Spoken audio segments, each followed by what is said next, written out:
Bible में एक जगह ऐसा लिखा है,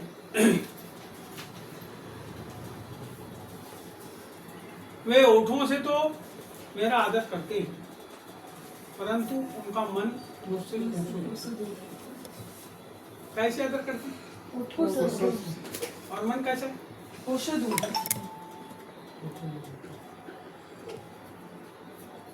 किसी ने गाना गाया, आराधना में है छुटकारा, आराधना में है चंगाई, धर्मी जन की प्रार्थना विश्वास की प्रार्थना तोड़ती है सारे बंधन। हम इस गीत को भी गा लेते हैं, हम प्रार्थना करने भी बैठ जाते हैं, लेकिन हमारा मन परमेश्वर से कोसों दूर रहता है। क्या दूर रहता है? क्या दूर रहता है? मन। किससे दूर रहता है? परमेश्वर से। आपको पता है क्यों रहता है? बाइबल कहती है अपनी सारी चिंता यहोवा पर डाल दे, वो तेरी सारी मनोकामनाओं को पूरी करेगा। आपको विश्वास ही नहीं है। जब विश्वास रहता है तब आप चिंता नहीं करते। जैसे हमारे बच्चे, उनको कोई मतलब नहीं, मस्त खाते पीते घूमते, उनको मालूम है माँ बाप काम कर रहे हैं हमारे लिए सब व्यवस्था। बहुत साधारण सा उदाहरण दे रहा हूं आपको। हमारे जो बच्चे होते हैं, या हम भी जब बच्चे थे, हमको कोई चीज का टेंशन नहीं था। घर में जाएंगे, बाप को बोलेंगे पेंसिल ला दो, बाप पेंसिल लाएगा। जाके माँ को बोलेंगे भात दे दो खाने, तो नहीं है तो इधर उधर जुगाड़ करके लाएगी भात बना के। लेकिन बच्चों को ये टेंशन नहीं आने देगी कि जाओ तुम कमा के लो, है ना। इसका मतलब उनका पूरा विश्वास अपने माँ बाप के ऊपर रहता है। लेकिन हम विश्वासी लोग जो प्रभु यीशु मसीह को अपने जीवन में ग्रहण करते हैं, हमारा विश्वास परमेश्वर के ऊपर केवल मुंह से रहता है। और मन कैसा रहता है? कौन है हमारे लिए उपाय करेगा? हम विचार करते हैं कौन है, हम लोगों के मुंह की ओर ताकते हैं, आदमियों के चेहरे की ओर ताकते हैं। जब हम मुसीबत में पड़ते हैं, अरे ये आ जाएगा तो बहुत अच्छा होगा, वो आ जाएगा तो बहुत अच्छा होगा, वो होएगा तो ऐसा होगा, ये ऐसा कर देगा तो बहुत अच्छा होगा, अरे वो मेरे लिए प्रार्थना कर देगा तो सोचते हैं ना ऐसा। लेकिन यदि हम वास्तविकता में जाएं तो हमारे मन के अंदर एकमात्र विचार रहना चाहिए, और वो विचार ये है कि मेरा परमेश्वर मेरे लिए सब कुछ पूरा करेगा। एक घटना बाइबल की बड़ी खूबसूरत घटना है, और उस घटना को यदि आप देखें, मत्ती रचित सुसमाचार, इस समय हम जाएंगे वहां पे और उस बात को देखेंगे, और इस बात को वास्तव में कितना सुंदर तरीके से यहाँ पर प्रभु के दासों ने लिखे, यूहन्ना ने लिखे।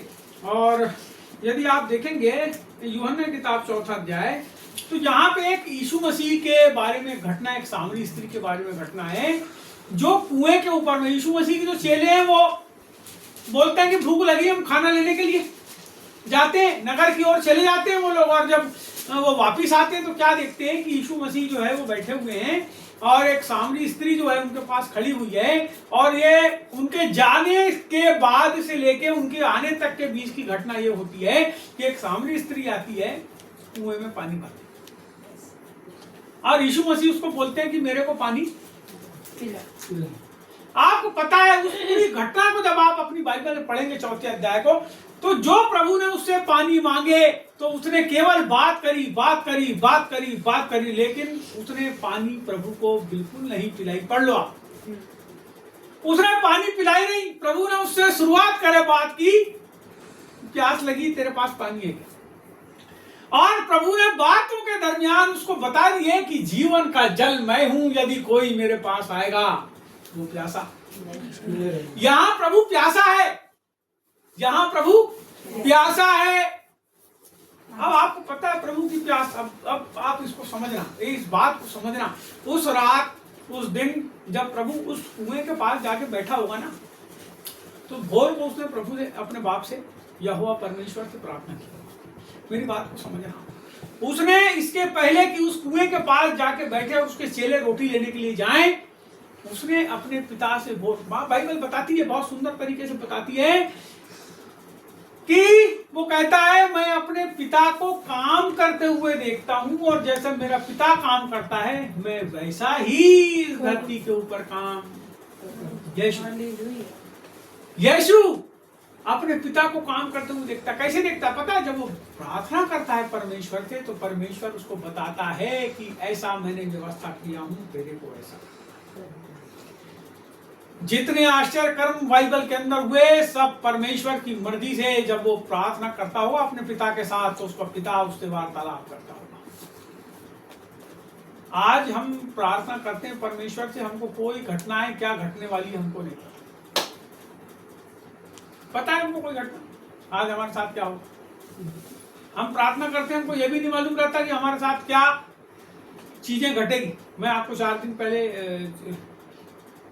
12 तारीख की रात की बात करता हूँ। 12 तारीख की रात को मैं अपने घर से, मेरे मन के अंदर तो उन्होंने डाला कि तू जा, हटता जा प्रार्थना करना। वो ग्राउंड में जहाँ प्रार्थना होने वाली, मैं गया, बहुत मन से गया कि परमेश्वर जहाँ काम करे। हम 2 भाई लोग गए, हमने घूम घूम के जो है ग्राउंड के ऊपर प्रार्थना करी। प्रभु की बहुत सामर्थ्य उपस्थिति उस जगह के ऊपर थी। उसका कारण ये नहीं है कि हम गए थे इसलिए थी, उसका कारण ये था कि भारत भर के, बहुत सारे प्रदेश भर के, उस गांव के कई लोग उस स्थान के लिए प्रार्थना कर रहे थे कि परमेश्वर उस स्थान के ऊपर अपनी आशीष को दे।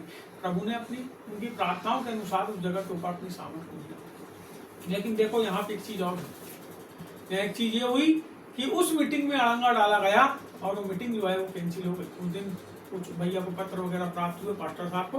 तो हम जब वापस आने लगे प्रार्थना करके, तो हमने पास्टर साहब को फोन करे, तो उन्होंने कहा कि आप घर आ जाइए। जब हम उनके घर पहुंचे तब हमको एक घटना पता चली। हम काय के लिए गए थे, लेकिन परमेश्वर ने हमको अपनी उपस्थिति तो दिखाया, लेकिन उस जगह पे जो घटनाएं घटित होने वाली थी वो घटना हमको, है ना, हमको नहीं पता। हम प्रार्थना करने के लिए गए और हमने और उसके बाद और रो रो के प्रार्थना करे और अपने घर में भी आके प्रार्थना करे। मैं आपको बताना चाहता हूँ, मनुष्य जो है वो प्रभु के निकट जा सकता है, बिल्कुल निकट जा सकता है, लेकिन प्रभु के हृदय में उतरना बहुत जरूरी है। प्रभु के इतनी गहराई में उतरना जरूरी है कि परमेश्वर कम से कम हम कुछ करते हैं तो आज सुबह से लेकर शाम तक कोई घटना जो हमारे साथ घटित होने वाली है, कम से कम परमेश्वर की ओर से उसका कुछ हिंट हमारे जीवन। यह सामरी स्त्री को जब प्रभु ने सुसमाचार सुनाया, जब प्रभु ने उसको बताया, तो एक बड़ी खूबसूरत तरीके से काम हुआ। उसने उसको बताया कि तू अभी जिस पति के साथ है वो तेरा साथ पति है और वो भी तेरा। हाँ, प्रभु ने उसको एक एक बात उसके जीवन की बताया। प्रभु हमारे जीवन की एक एक बात जानता है। आपको पता है, जब आप प्रार्थना करते हैं ना परमेश्वर के निकट जाके, जब आप प्रभु के पास घुटना टेक के बैठते हैं, और यदि प्रभु आपकी गलतियां आपको नहीं बता रहा है, इसका मतलब आपका मन प्रभु से दूर है।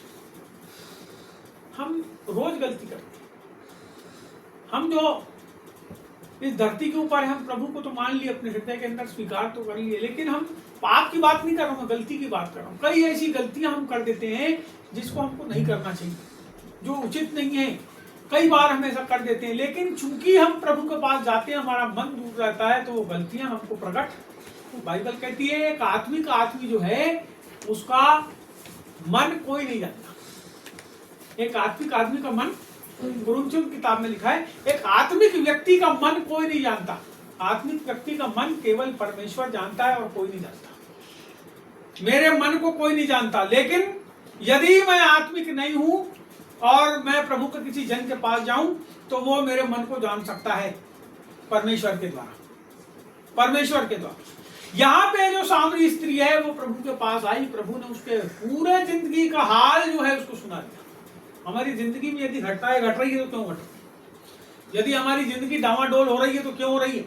यदि हम किसी जगह से पलायन कर रहे हैं तो क्यों कर रहे हैं? यदि हम किसी देश को छोड़कर दूसरे देश में जा रहे हैं तो क्यों जा रहे हैं? यदि परमेश्वर ने अब्राहम को उसके देश से निकालकर दूसरे देश में ले गया तो परमेश्वर की कोई योजना थी, और अब्राहम ने केवल इतना किया कि केवल अपने झोले झंडे को उठाया और वो चला। और आपको पता है वो इतना रईस आदमी बन गया कि उसके जैसा कोई और उस एरिया में, उसके बाद इतना धन संपत्ति से लेकर हर चीज बन।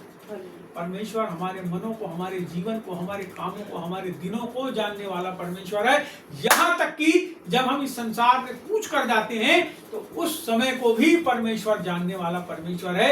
और जब हम उसके मन के अनुसार, हमारे मन को प्रभु के पास लेके उसके मन के अनुसार हो जाते हैं, तो फिर वो कहता है कि ये मेरा दोस्त है, हालेलुया। है ना। एक आपका दोस्त कैसा है? आपका दोस्त कैसा है? आप अपने दोस्त को जानते हैं? कोई दोस्त है आपका? है आपका कोई दोस्त है? आपका कोई दोस्त? नहीं। आपका कोई दोस्त है? आप क्या करते हो ना, अपनी जिंदगी की जितनी खराब से खराब बात है उसको जाके और अच्छी से अच्छी बात भी जाके बताते हैं। लाभ की बात भी बताते हैं और नुकसान की बात भी बताते हैं। दोस्त वो होता है, वो भी बताता है।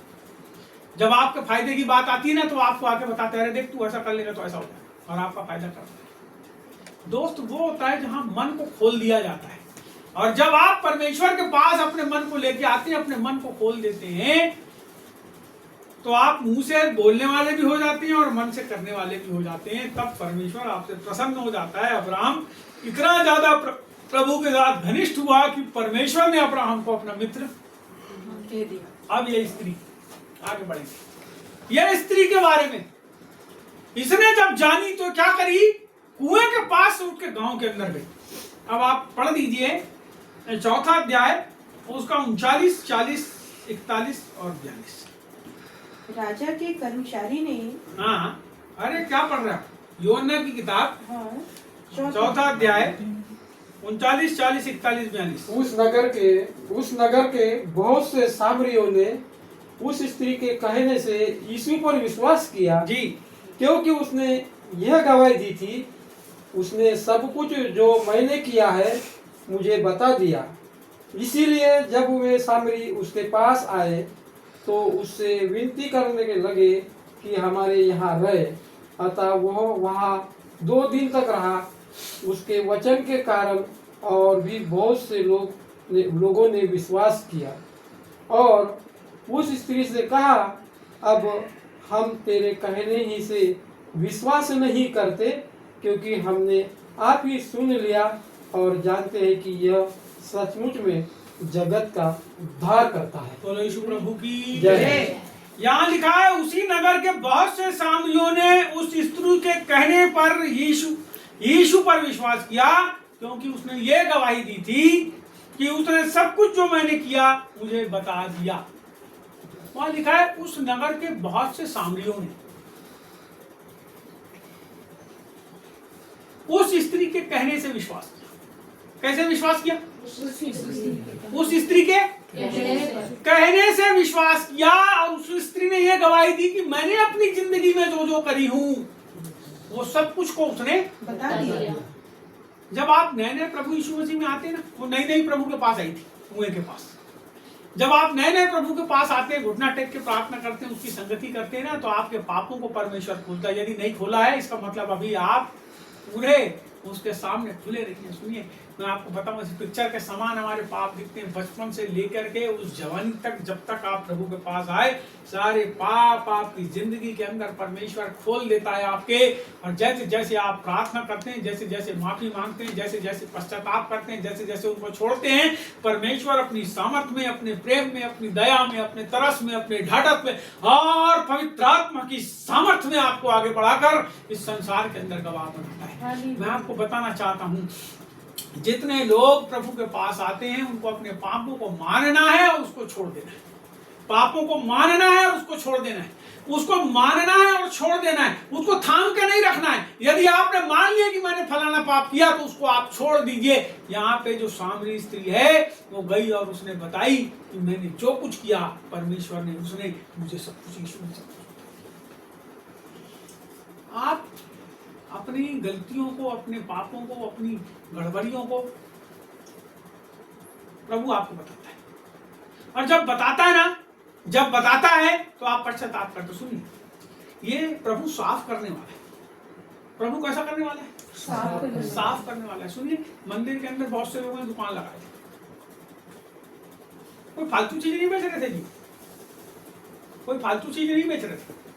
वो वहां ऐसी चीजें बेच रहे थे जिसको ले जा करके बलिदान चढ़ाया जाता है। बलिदान क्यों चढ़ाया जाता था? पापों की क्षमा के लिए। लेकिन जैसा व्यवस्था के अंदर में आदेश दिया गया था, वो पशु शायद वैसे नहीं थे, इसलिए प्रभु ने उनकी दुकान पर।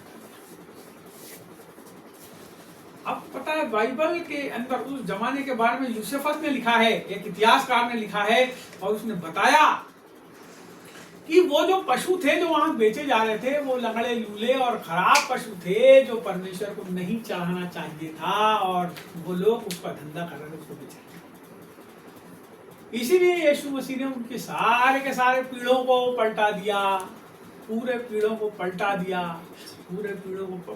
प्रभु को ऐसे बलिदान पसंद नहीं है जो खराब बलिदान है। परमेश्वर को पूरा संपूर्ण बलिदान, यीशु मसीह संपूर्ण परमेश्वर संपूर्ण मनुष्य अपने आप को जाकर उसने पाप रहित अवस्था में बलिदान परमेश्वर के सामने चढ़ाया, तब जाके हमारे पाप क्षमा। हालेलुया। हम टूटे मन से परमेश्वर के पास नहीं आते, क्योंकि बाइबल कहती है टूटा हुआ मन परमेश्वर के योग्य बलिदान है। टूटा हुआ मन, हमारा मन प्रभु से दूर करता है। आपके मुंह की प्रार्थनाएं बताती है आपका समर्पण कितना है।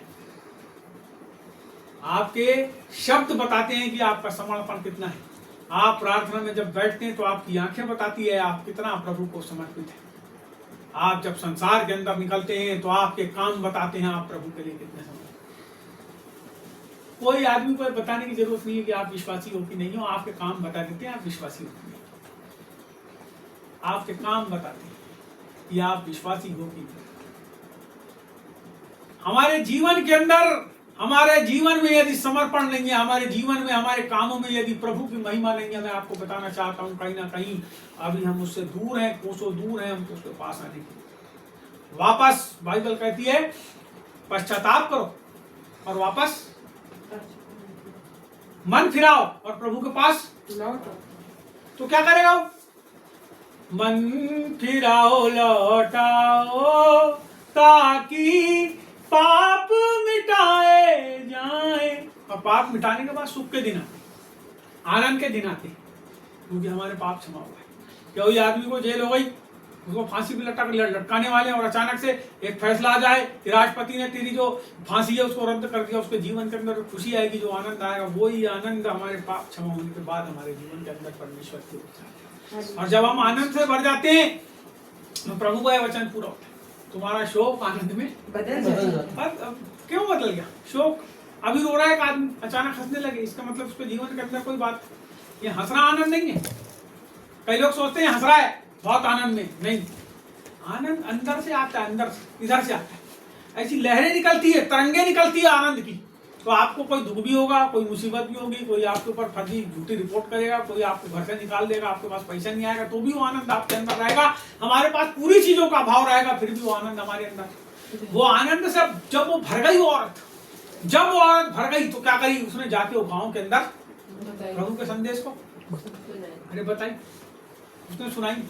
और जब सुनाई तो जो गांव के लोग थे उन लोगों ने विश्वास किया। आपकी गवाही के द्वारा, आप प्रभु में हैं तो आपके पास गवाही है, आप प्रभु में हैं तो आपके पास गवाही। यदि आप प्रभु में नहीं हैं तो आपके पास गवाही किसके लिए? खुद के लिए या कलीसिया में आके बताने के लिए? अरे सोचना ही मत कलीसिया में आके कुछ बता दिया तो कुछ हो गया, कुछ नहीं होता जी। जब तक आपकी गवाही से, आपके बताने से बाहर के लोग यीशु मसीह के ऊपर विश्वास न करें, आपके गवाही के कलीसिया में बताने में कोई मतलब नहीं। वो तो अच्छा है, उत्साहवर्धन हो गया कि मेरे चेहरे में सुजंती कम हो गई, लेकिन आने वाले इतवार में फिर गायब हो गए। उसके पहले के 1 महीने गायब थे। समझ रहे हो आप? आपके काम बताते हैं आपकी गवाही कैसी है, आपके बोलने का तरीका। आप प्रार्थना करोगे मेरे लिए और आप बोलोगे, यदि इज्जत है तो क्या बोलोगे? पास्टर साहब को परमेश्वर आशीष दे, जब आज वचन बोले, तेरा दास वचन बोले, तो हमको उससे आशीष। जब आप प्रार्थना करते हो, आपके मुंह के शब्द बताते हैं कि आप सामने वाले का आदर करते हो कि नहीं। आपके शब्द बताते हैं, आपके मुंह के बोल बताते हैं। तो आप अपने मुंह के बोलों के द्वारा भी ये बता सकते हो कि मैं परमेश्वर का मानने वाला, मैं प्रभु के लोगों का सम्मान करने वाला, मैं प्रभु के लोगों के साथ उसके काम को करने वाला। आपके मुंह के शब्द, पहली चीज। दूसरी बात आपके काम। तीसरी बात कलीसियाई प्रेम और सद्भाव। आगे बताते हैं कि आप प्रभु में होगी। यहाँ पे लिखा है आगे, ये जो गांव के लोग थे, इसलिए जब वे सामरी उनके पास आए तो उससे विनती करने लगे कि हमारे यहाँ रह, अतः वह वहां 2 दिन तक रहा। कितने दिन रहा प्रभु? 2 दिन। प्रभु उस गांव के अंदर, पता है आपको, यहूदी लोग जो थे सामरियों के गांव में नहीं जाते थे। भारत के अंदर आपने देखे होंगे बामन होते, बामन को अगर आप बोलोगे मार क्या खाना खाएगा कभी जिंदगी में, और पैसा देगा तो जल्दी से खीसे में रखेगा। बात को समझ रहे?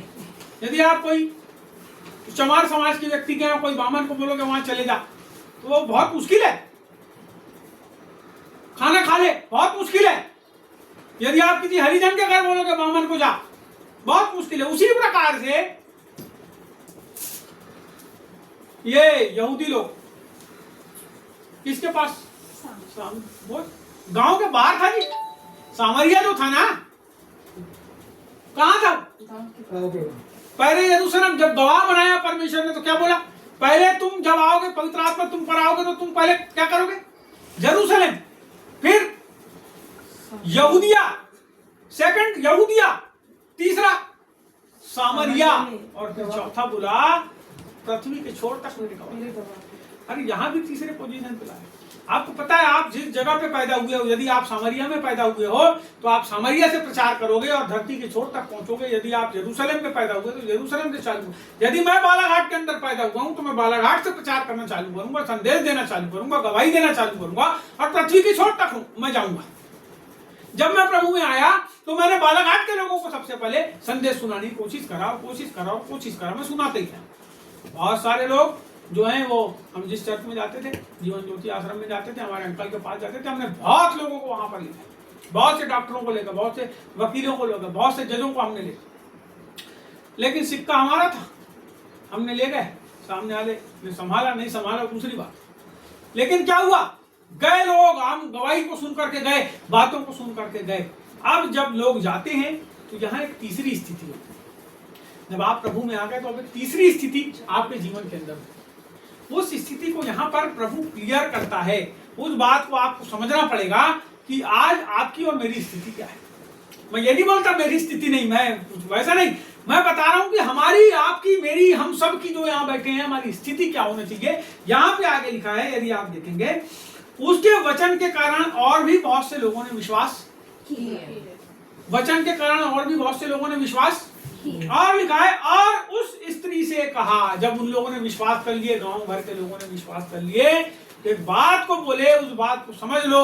यहाँ पे लिखा है, उस स्त्री से कहा, अब हम तेरे कहने से ही विश्वास नहीं करते, क्योंकि हमने आप ही सुन लिया और जानते हैं कि यही सचमुच में जगत का उद्धार करता है।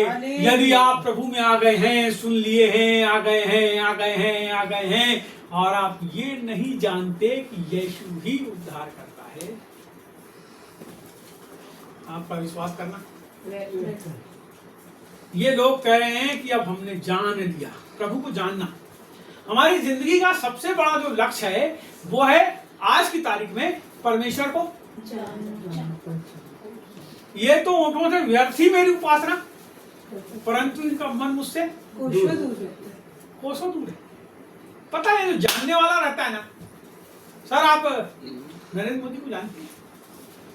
जानते? आप जानते हैं नरेंद्र मोदी? नहीं जानते? ये नहीं जानते? आप जानते हो? आप जानते हो? आप जानते हो? उससे 500 रुपए मेरे लिए उधार मांग के ला दो तो उतनी पहचान नहीं जानते आप नहीं जानते जी, नरेंद्र मोदी को नहीं जानते।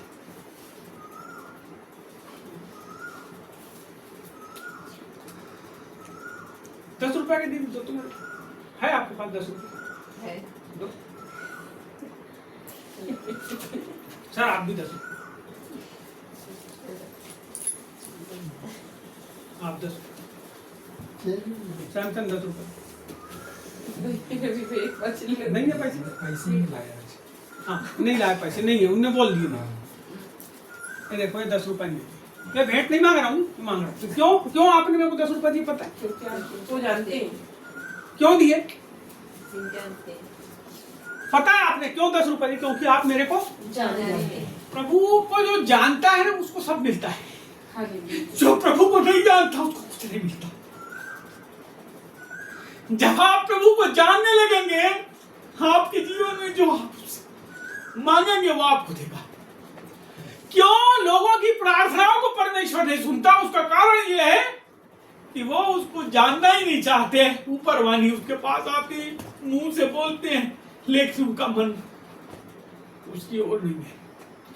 क्यों आप अपनी जिंदगी में 20 साल से प्रभु के पास आने के बाद जूझ रहे हो और थक रहे हो और क्यों चुप हो गए? क्योंकि तुम प्रभु को नहीं जानते। यदि तुम जानते तो कहते वही हमारा उद्धार करता है हालेलुया। और वही हमारी जरूरतों को पूरी करेगा। जो भी हमारे जीवन के अंदर बातें खराब से खराब, उसको वो संवार देगा। हालेलुया। बाइबल कहती है कि एक आदमी जब कूड़े के समान होता है, कचरे के समान होता है, उसको कोई नहीं पूछता। परमेश्वर वैसे लोगों को अपने पास बुलाता है और उनको राजा बना देता है। एक दाऊद नाम का आदमी था, दाऊद नाम का। वो ना जंगल जंगल घूमता था, बकरी चराते, भेड़ बकरी चराते। लेकिन परमेश्वर ने वो उसका मन भाया। बाइबल में लिखा है परमेश्वर उसको मन भाया। और परमेश्वर उसके पूरे लड़के ऐसे ऊंचे, पूरे उसका जो बाप था ऐसे उसके लड़के ऊंचे ऊंचे पहलवान लड़के, लेकिन ये हाइट में कम, बहुत ज्यादा शक्तिशाली नहीं। लेकिन बाइबल कहती है कि उसने क्या किया? कई बार वो अरे रीछों को और शेरों को मार डाला उसने। सुनो, परमेश्वर हमारे हृदय को जानता है। यदि प्रभु हमारे हृदय को जानता है तो हमको भी उसके हृदय को जानना चाहिए। हमको उसको जानना चाहिए।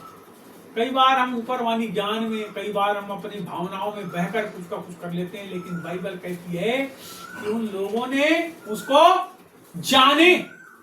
हमको जानना जरूरी है, हमको जानना जरूरी है। हमारे जीवन के हर समय, हर पल, हर क्षण में उसको जानना जरूरी है। उसके साथ लिपटे रहना जरूरी है।